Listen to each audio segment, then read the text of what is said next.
What would you do if your own sister called you a beggar in front of a dozen strangers? Would you walk away, shattered, or would you come back this time? Owning the building she tried to shame you in, I'm Natalie Mitchell, 32 years old, and the last month of my life turned everything upside down publicly, painfully, and poetically.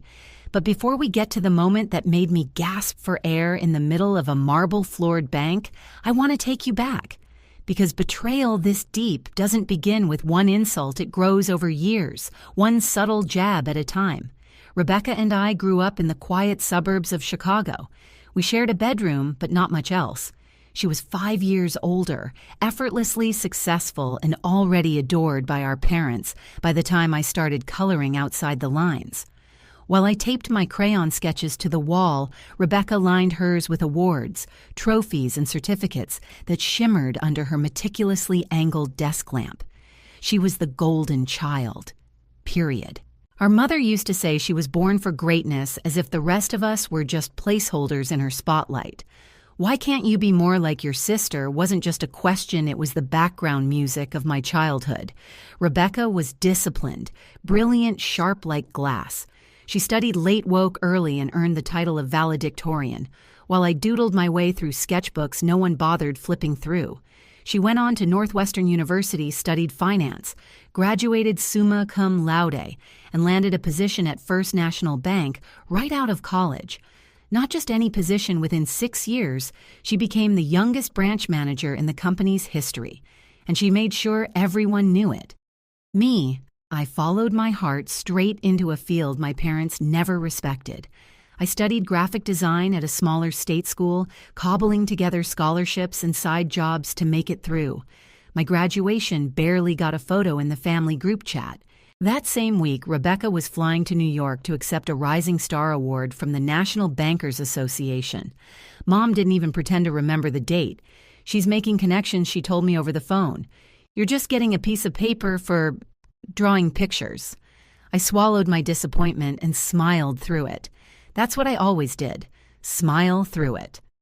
After college, I launched a small freelance design business, branding websites, small marketing campaigns for local businesses. It wasn't glamorous and it didn't pay well, but it was mine. I made it with my hands, my heart, my vision. But Rebecca never missed a chance to belittle it. Every Thanksgiving, every birthday, every family gathering, she'd lean in with that perfect smirk and ask, "Still doing those little drawings, Nat?" She'd offer, half joking, I could put in a word. The bank is hiring tellers, real job, real pay. Then she'd hand out gifts that cost more than my rent. Brag about her condo downtown. Ask me loudly if I was still in that artsy little neighborhood, the one with the peeling paint and leaky windows. Her insults were sugar-coated in faux concern. She wasn't just my sister, she was my personal humiliation artist. And our parents. They didn't even try to hide the favoritism. Rebecca managed their retirement accounts, their travel plans, even their passwords. At dinner, they hung on her every word. At my best, I was background noise. Still, I never hated her. I wanted to. I should have. But I didn't. There was always this small, aching part of me that hoped desperately that one day she'd see me. Not as the family disappointment, not as the failed artist, but as a sister, as an equal. That hope flickered briefly when I landed a job as creative director at a mid-sized marketing firm. It was the first time I felt like maybe I'd earned a seat at the adult table. The job came with a solid salary, benefits, even a corner desk. For 6 months, I felt steady, seen. But good things in my life rarely lasted long. When the company restructured, my position was the first to be cut. Budget priorities, they said, handing me a 2-month severance and a thank you card signed with pity. I tried not to panic, but the panic came anyway through my walls, my windows into my dreams. Freelance clients vanished, the economy shriveled, and my savings gone. Spent on the software I needed for a job I no longer had. I stopped attending family dinners, avoided calls, made up excuses about looming deadlines and exciting projects that didn't exist, but avoidance only bought me silence, not support. One day, after a particularly cruel phone call from Mom Rebecca, always makes time for family and she works so much more than you, I cracked. I texted Rebecca asking to meet, not for money, just for comfort. Maybe advice. Maybe the smallest shred of sisterhood. She chose the most expensive cafe in the Loop, showed up in a custom pantsuit, ordered a $9 matcha latte, and barely looked at me. "This is what happens when you chase pipe dreams," she said. "Art's not a career, Nat, it's a hobby." She left me with the bill and more shame than I thought I could carry. Still, even then I hadn't reached bottom. That came a few days later, when I found myself standing in line at her bank clutching my ID, hoping to withdraw my last $99. That's where the real story begins. The moment when Rebecca didn't just ignore my struggle, she weaponized it. But she had no idea what I'd been keeping to myself. No one did. The morning it all came crashing down started like any other, too quiet, too cold, and too heavy. I woke up to a bright yellow eviction notice jammed under my apartment door. 3 days to pay or leave. No extensions. No mercy. I stared at it, heart pounding, the words bleeding into each other like they were written in a different language. I'd known it was coming. The rent check had bounced last week, but seeing it, holding that piece of paper, it felt like the universe stamping failure across my forehead. My fridge held half a carton of milk, a few wilted vegetables, and some old takeout condiment packets I'd been saving like treasure. I hadn't had a proper meal in days. Every dollar was sacred now, and I had exactly 99 of them left. $99. It wasn't just a number, it was my lifeline. I needed bus fare to interviews, a few printed portfolio pages for a freelance lead, and maybe a sandwich that didn't come from a dollar menu. But even then, I didn't want to ask for help. Not from my parents, not from friends, and definitely not from Rebecca. Still, the irony stung. I had to walk into the one place I'd avoided like the plague, my sister's bank. Not for a handout, just to get my own money. My last $99. I dressed like I was going to another interview, pulling on the same carefully preserved navy blue blazer I'd worn twice that week. It had been dry cleaned a month ago, back when I could still afford such luxuries, and I'd been babying it ever since. Professional outside, even if I was falling apart inside. I applied concealer like armor covering the exhaustion under my eyes, patting down my hair so the world wouldn't see how hollow I felt. First National Bank was a sleek skyscraper of glass and marble nestled in the heart of downtown Chicago. Rebecca had once given the family a tour when she became manager, pointing out the top-floor conference rooms like they were sacred halls she alone had earned access to. Now I was walking into that same lobby, my stomach twisted in knots, praying no one would recognize me. The place was pristine, polished. Classical music floated through the air. Plush chairs cradled clients scrolling through phones that probably cost more than I'd made the entire month. The red blinking of security cameras followed my every step like eyes whispering, "You don't belong here." But I had no choice. I joined the line, trying not to look like I was about to burst into tears. The woman ahead of me transferred thousands between accounts like she was ordering an iced coffee. The man behind me tapped his Rolex, clearly annoyed to be stuck behind someone like me. I could see Rebecca in her office, perched behind a sleek desk with chrome accents, gesturing confidently to her staff. She looked like everything I'd never been allowed to become: poised, respected, bulletproof. When the teller finally called, I stepped forward, forcing a small smile. "Good morning," I said, sliding over my ID and debit card. "I'd like to make a withdrawal, please." The young man's name tag read, Tyler. He looked fresh out of college, neat, pleasant, and polished.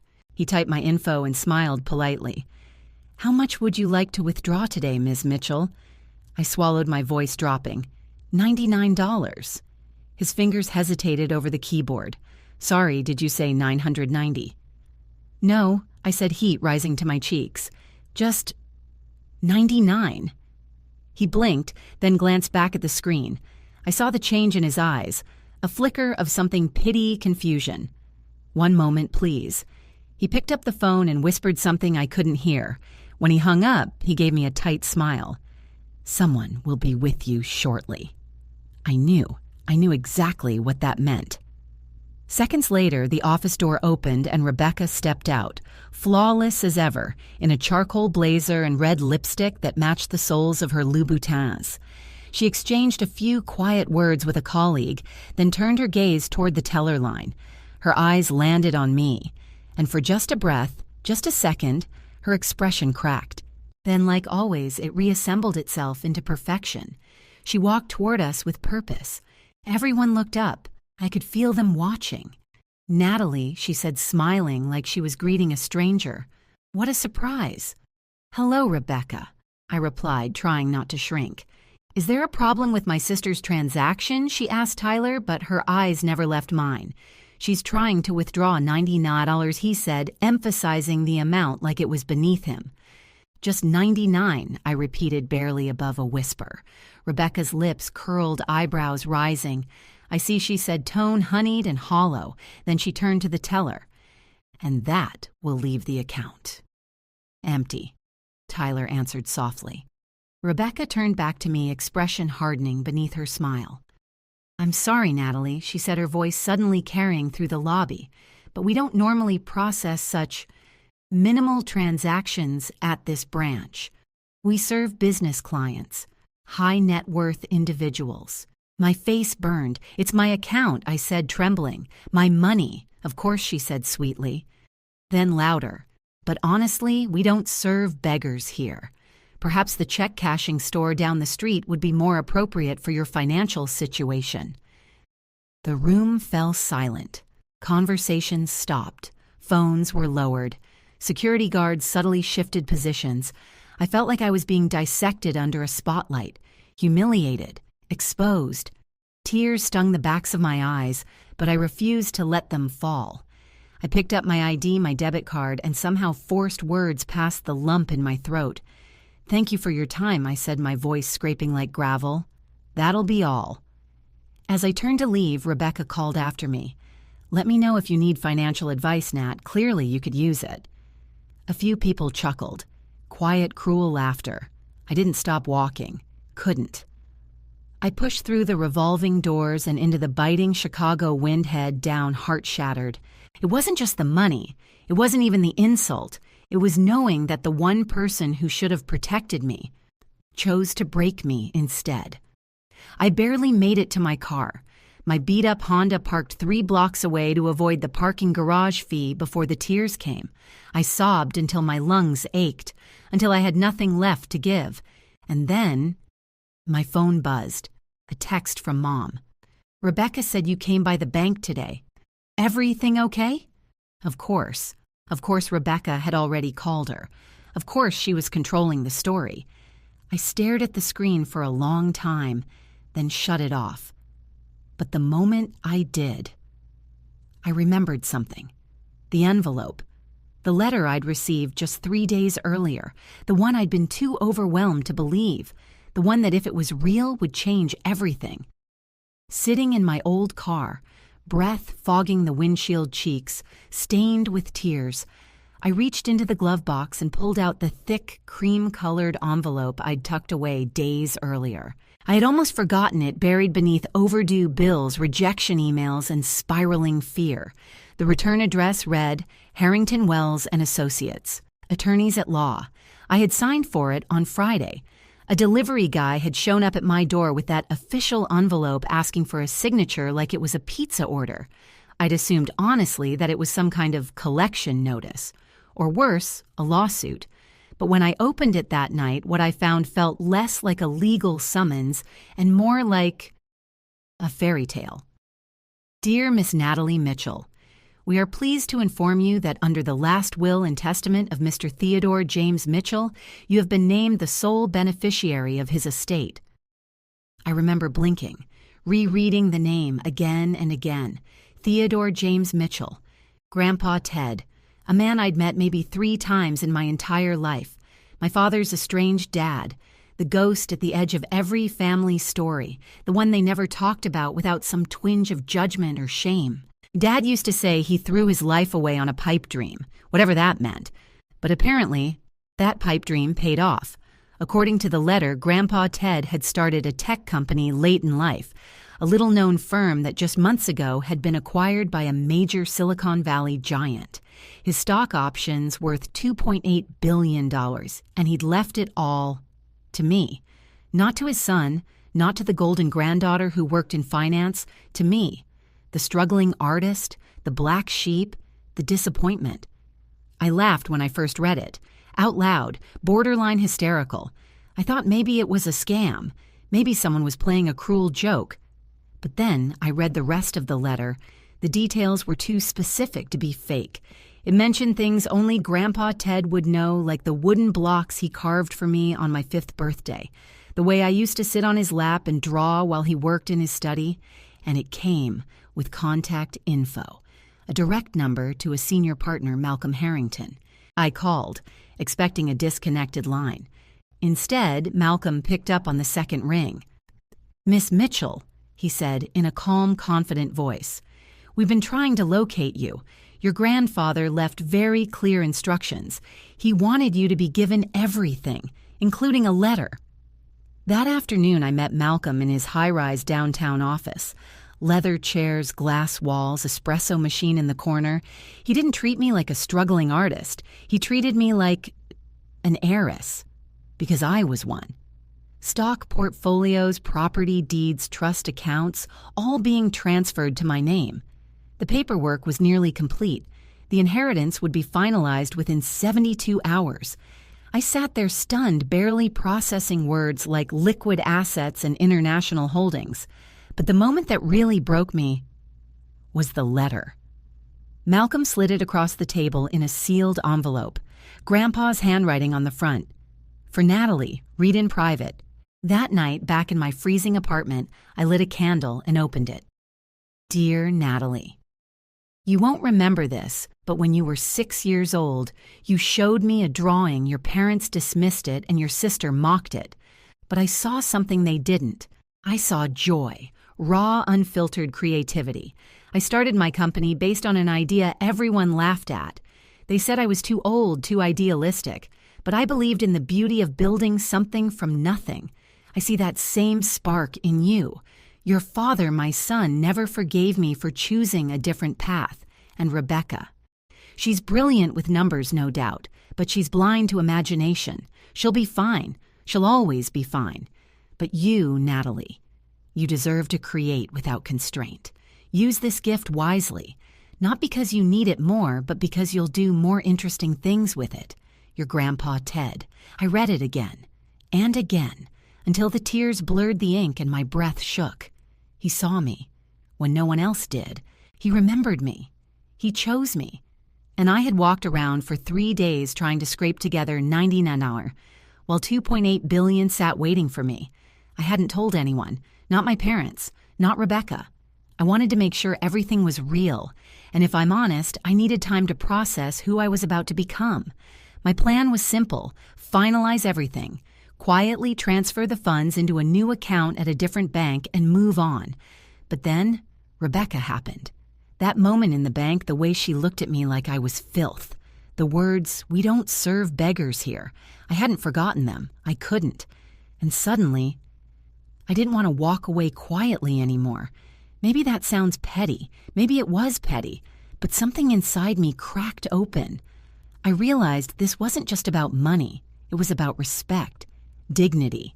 The years I'd been made to feel less than, worthless. Rebecca didn't just owe me an apology. She needed to see who I really was.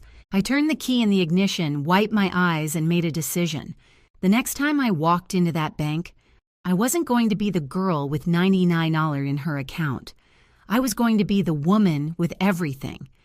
I didn't sleep that night, not because I was afraid, but because I couldn't stop replaying her words in my head.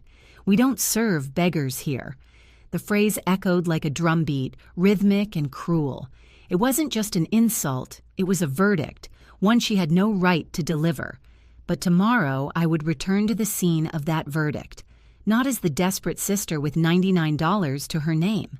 No, tomorrow I would return as her equal, or rather, her superior. By morning I was ready. The suite my financial team had arranged for me at the Peninsula overlooked the Chicago skyline. Warm-toned marble floors, velvet armchairs, and a bathroom so luxurious it felt fictional. I stood before the mirror, brushing a final layer of mascara onto lashes that no longer trembled. The suit I chose was navy Chanel elegant, sharp and deliberate. Not flashy, but unmistakably powerful. I didn't want to look rich.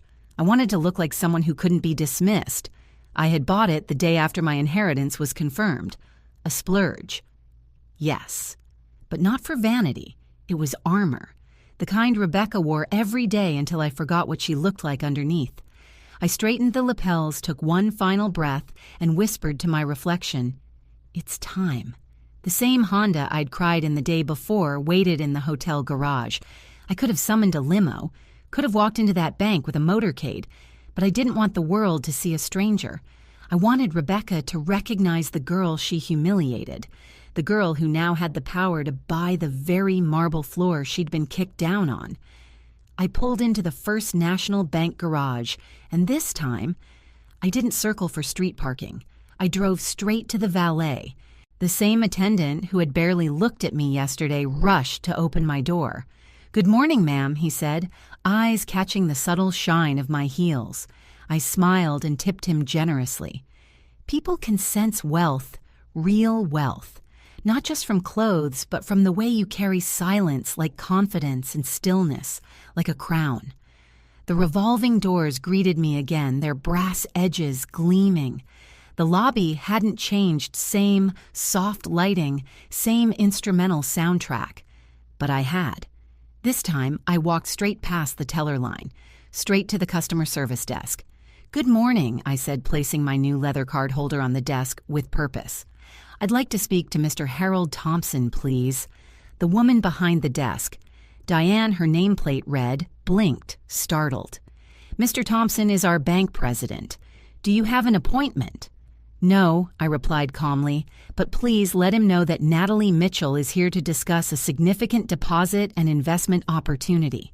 She opened her mouth, paused, and then nodded politely. "Just one moment, please." As Diane picked up the phone, I saw her eyes flick to my card.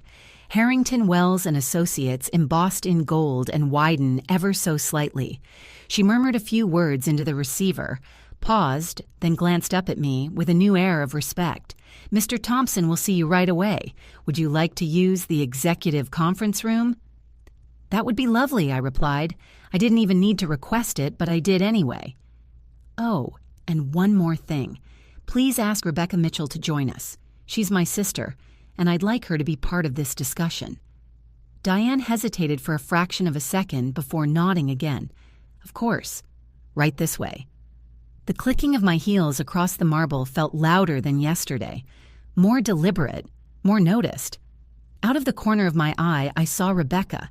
She was in the middle of a conversation with a colleague, clipboard in hand, her face its usual blend of confidence and control, until she saw me.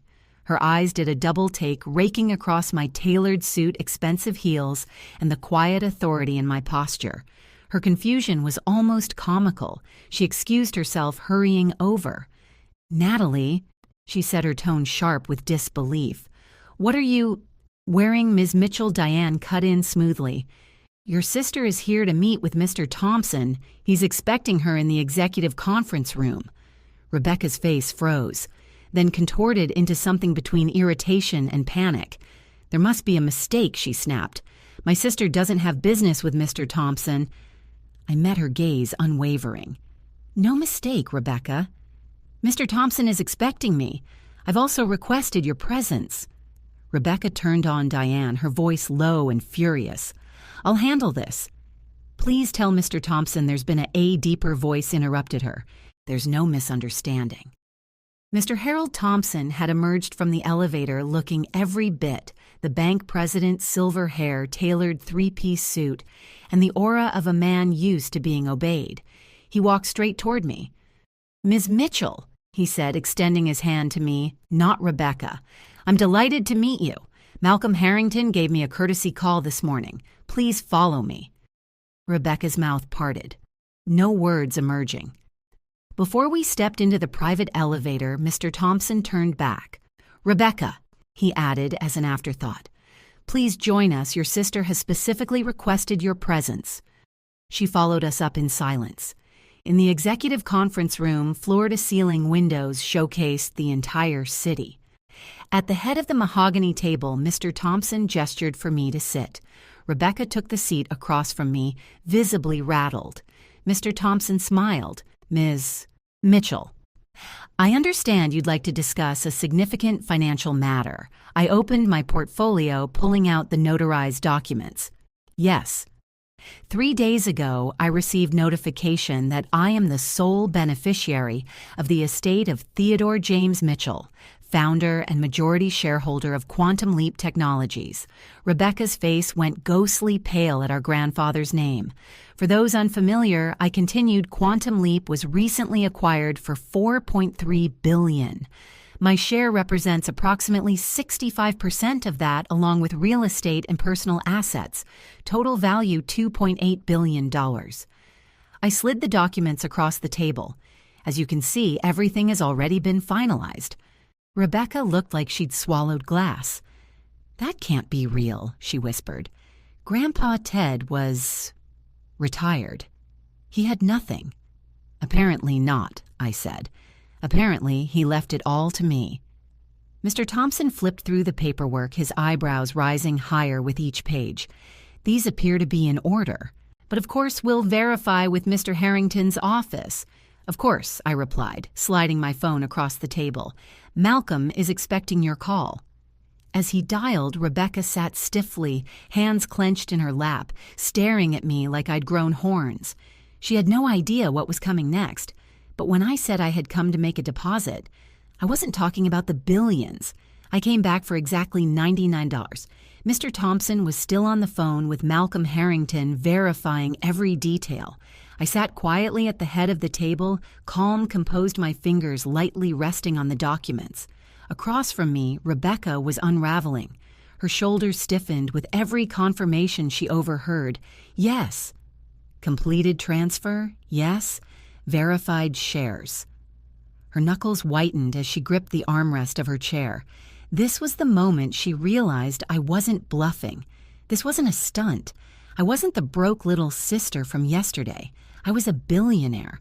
And I was sitting across from her not to gloat, but to show her finally who I was. Mr. Thompson hung up and turned to me with reverent enthusiasm. His tone had shifted entirely. "Everything checks out, Ms. Mitchell. Harrington confirmed the entire transfer. We'd be honored to support your financial management needs. In fact, I'll personally oversee your accounts." "Thank you," I said, meeting his gaze. "I'd like to start with 2 things: a full deposit of my inheritance into a new account under my name." He smiled, readying a notepad. "And second," I added, turning to Rebecca, "a withdrawal." He blinked. "Of course." "What amount?" I didn't look away. $99. The words echoed in the room like a pin dropped in church. Mr. Thompson glanced up from his notes, confused. "I'm sorry, did you say?" "$99, I repeated, my voice steady. "The exact amount I tried to withdraw yesterday when I was humiliated by your bank staff and told that this institution doesn't serve beggars." Mr. Thompson's head whipped around toward Rebecca. Her face had drained of color, her mouth slightly ajar. She stammered. "There was a misunderstanding. I didn't realize." "You didn't realize I was worth anything," I interrupted, calm but cold. "You thought I was still beneath you, and that gave you permission to treat me like trash. Natalie," she said, her voice cracking, "I was wrong." Mr. Thompson raised an eyebrow. "You said this happened in the main lobby in front of customers, staff, and at least a dozen customers," I replied. "She told me quite clearly that this bank doesn't serve beggars." Rebecca flinched. Her professional mask had shattered. Mr. Thompson's tone turned from courteous to clipped. "Rebecca, is that true?" She didn't speak. Her silence was answer enough. I turned back to him, gently pushing the authorization paperwork closer. "After withdrawing the $99, I'd like to arrange a second transaction, a transfer of a more substantial amount. Let's start with $1 billion. The room stopped breathing. $1 billion, he repeated, stunned. Yes, into the new account. We can discuss investment allocations afterward. Mr. Thompson jumped into action, already calling down to compliance officers, security, and his private assistant. He barked orders with the energy of a man watching his entire career pivot on a single client. Executives began arriving within minutes, regional directors, compliance managers, even the bank's legal counsel. Staff swarmed outside the conference room with documents, laptops, and espresso carts. Rebecca. She sat frozen. No longer the queen of the castle, now just a quiet figure on the sidelines of her own domain. At one point, Tyler, the same teller from yesterday, was summoned to verify my ID again. He couldn't look me in the eye. I answered every procedural question, signed every form with unshakable calm.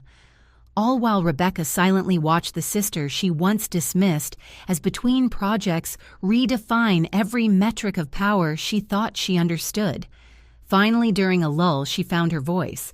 "Natalie," she said softly as we sat alone for a moment while the executive stepped out, "I want to apologize." I said nothing. Not just for yesterday, for everything. She swallowed hard. Her voice trembled. "For the way I've treated you for years. I mocked you. I diminished you. I thought you were weak." Still, I stayed silent. But the truth is, I was the weak one. I've spent my whole life needing to feel superior because I was terrified that if I stopped performing, if I slipped even a little, I'd be nothing. Her eyes filled with tears. "And when you walked in yesterday, vulnerable, asking for $99, all I saw was what I feared becoming." She looked at me pleading now. "I'm so sorry." I looked at her, really looked at her for the first time in years. Behind the confidence, the designer clothes, the flawless resume, I saw someone I'd never seen before, a scared girl in a woman's skin holding together her identity with trembling fingers. And for a brief moment, I felt pity, not weakness, but clarity. I said, "You could have helped me. You didn't need to give me money. You could have just offered kindness." She nodded. "I know." Suddenly, with a choked sob, Rebecca did the unthinkable. She slid from her chair, onto her knees, in front of me. "Please," she whispered, "don't ruin me." The room was still. Mr. Thompson and 2 other executives had just stepped back in and froze at the sight of her, the branch manager, kneeling. She didn't care. She kept her eyes on me. "I know I don't deserve your mercy, but I'm asking for it anyway." I looked down at her. Mascara ran down her cheeks. Her hands shook. And something inside me, something sharp and angry, began to loosen. Because right then I realized I didn't want revenge. Not really. I just wanted to be seen, to be treated with respect. The same respect I'd been denied my entire life by the people who claimed to love me. I took a breath. Then I stood up, walked over, and offered her my hand. "Get up, Rebecca." She hesitated, then took it. She rose, trembling. "Your job is safe," I said. "I made that a condition of my deposit." Her eyes widened. I don't want to destroy you," I said. "I just wanted you to see me." She wiped her face, trying to compose herself. "I do," she whispered. "For the first time, I really do." We stood there for a moment, 2 women who had spent a lifetime on opposite sides of a family portrait. And for the first time, we were just sisters, not a banker and a beggar, just Natalie and Rebecca. In the days that followed, the story spread like wildfire. An artist walks into a bank with $99. Days later, she deposits billions. The headlines were relentless. The bank beggar turned billionaire silent heiress, stuns Wall Street. Artist inherits tech empire and her sister's throne. My face appeared on financial blogs, lifestyle podcasts, and news channels I'd never watched before. People I hadn't spoken to in years were suddenly in my inbox asking for lunch or a quick catch-up. But I kept my circle small, because something unexpected happened after I walked out of that bank. I didn't feel vindicated. I felt exhausted. That moment, Rebecca on her knees, the $99 withdrawal, the billion-dollar transfer. It hadn't healed the wounds. It had just exposed how deep they went. So I paused. No yachts, no mansions, no headlines chased. Instead, I rented a modest, light-filled apartment in the city, one with white walls and tall windows, and just enough space for a proper art studio. It felt mine. Quiet, steady, peaceful. My financial team worked day and night building out the infrastructure to manage the estate, trusts, asset protection, security. But while they were setting up vaults, I was sketching something bigger. The Mitchell Creative Foundation, a space for artists like me, overlooked, underfunded, underestimated. We launched with grants for public school art teachers, then scholarships for students in low-income communities. I remembered what it felt like to beg for a $500 grant. Now I could change someone's entire life with a check and a single belief you're worth investing in. The first press release included a quiet dedication for the ones who were told they'd never make it, my parents. Just as Rebecca predicted, they swarmed. Suddenly, my mother remembered how she always believed in my creativity. My father called with business ideas he'd love to pitch just casually. I drew the line early. I set up a generous, structured retirement fund for them. But I made it clear, no handouts, no deals, no backdoor influence. Treat me like your daughter, I told them, not your ATM. They didn't like it, but over time, they adjusted. With Rebecca, the road was messier, but somehow more honest. She kept her job barely. Mr. Thompson issued a formal reprimand but honored the deposit condition. Her relationship with the staff changed, of course. Whispers followed her. Some resented her. Others pitied her. She asked for a transfer, voluntarily. She moved to a smaller suburban branch, less prestige, less pressure. But as she told me during one of our new weekly dinners, it's the first time in years I've slept through the night. Yes, we have weekly dinners now. Same booth, same restaurant, always low-key. She shows up in jeans now, minimal makeup, sometimes with a joke, sometimes with silence, but never with condescension. One night, over mushroom risotto, she looked at me and said I started therapy. I nearly dropped my fork. She smiled. I had to. After what happened, after what I did, and it's hard, she said, but necessary. I nodded quietly, proud.